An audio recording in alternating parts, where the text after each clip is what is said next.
યુટ્યુબના morning Gujarat video ચેનલમાં તમારું હાર્દિક સ્વાગત છે. પિક્ચર ક્વોલિટી જો વધારે ઇન્ક્રીઝ કરવી હોય તો જમણી બાજુ નીચે ખૂણા પર સેટિંગમાં જઈને ક્વોલિટી ઇન્ક્રીઝ કરો. અહીં આપણે ગુજરાતના રાષ્ટ્રીય ઉદ્યાનો એટલે કે નેશનલ પાર્ક વિશેની માહિતી જોઈશું. ગુજરાતમાં 4 રાષ્ટ્રીય ઉદ્યાન આવેલા છે. સૌપ્રથમ ગીર જોઈએ. ગીરમાં એશિયાટિક લાયન એટલે કે એશિયાટિક સિંહનો વસવાટ છે. 1965માં સેન્ચુરી જાહેર થઈ, ત્યારબાદ નેશનલ પાર્ક બન્યો. જાણીતા પક્ષી વિજ્ઞાની સલીમ અલીએ ગીરમાં પક્ષીઓનો અભ્યાસ કર્યો હતો. તેમને બર્ડ મેન ઓફ ઇન્ડિયા તરીકે પણ ઓળખવામાં આવે છે. પક્ષી વિજ્ઞાનીને ઓર્નિથોલોજિસ્ટ અંગ્રેજીમાં કહેવાય છે.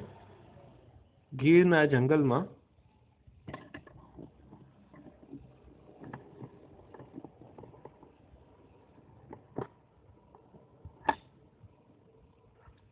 જંગલમાં ઘણા વર્ષોથી માલધારી લોકો નેસ તરીકે ઓળખાતી વસવાટની જગ્યામાં રહે છે. તેઓ મુખ્યત્વે પશુપાલનની પ્રવૃત્તિ સાથે સંકળાયેલા છે. 1930માં સિંહની સંખ્યા ફક્ત 20 હતી. ત્યારબાદ જૂનાગઢના નવાબ દ્વારા સિંહોને સંરક્ષણ કરવામાં આવ્યું, એટલે કે તેમને સેફ જગ્યા આપી. શરૂઆતમાં સિંહોનો ખૂબ શિકાર કરવામાં આવતો હતો, તેથી તેમની વસ્તી ઓછી હતી. ત્યારબાદ સંરક્ષણ કરાયા બાદ તેમની વસ્તી વધી છે. છેલ્લી વસ્તી ગણતરી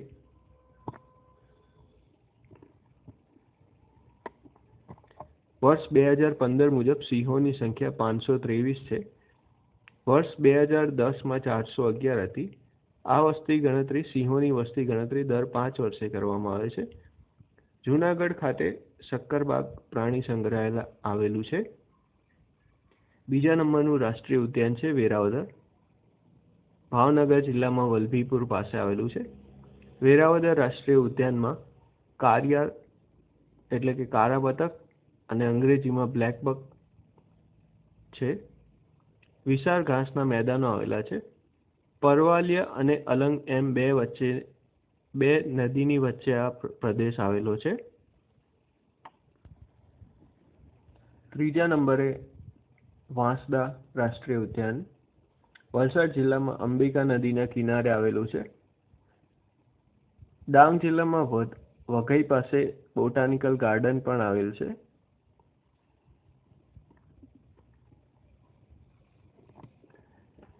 ચાર number marine national park Jamnagar જિલ્લામાં દરિયા કિનારે આવેલ છે. કોરલ રીફ અને ચેર મેંગ્રોવ્સ ના જંગલથી ઘેરાયેલ છે. ચેરને અંગ્રેજીમાં મેંગ્રોવ્સ કહેવાય છે. મેંગ્રોવ્સના જંગલો છે એ દરિયાના કિનારા પર આવેલા હોય છે, જે દરિયા પાસેની જમીન છે એનું પાણીથી થતું ખવાણને અટકાવવા માટે ઉપયોગી છે, એટલે કે એનું ધોવાણ અટકાવે છે. એટલે ચેર અગત્યનું છે.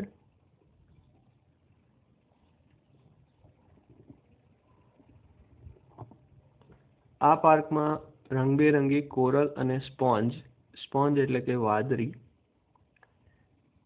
Giant sea anemone, jellyfish, sea horse, octopus, pearl oyster, starfish એટલે કે તારા માછલી, dolphin, shark, Portuguese man of war વગેરે સમુદ્રના જીવો જોવા મળે છે. ત્યાં આગળ નરારા અને પિરોડન ટાપુ પણ આવેલા છે.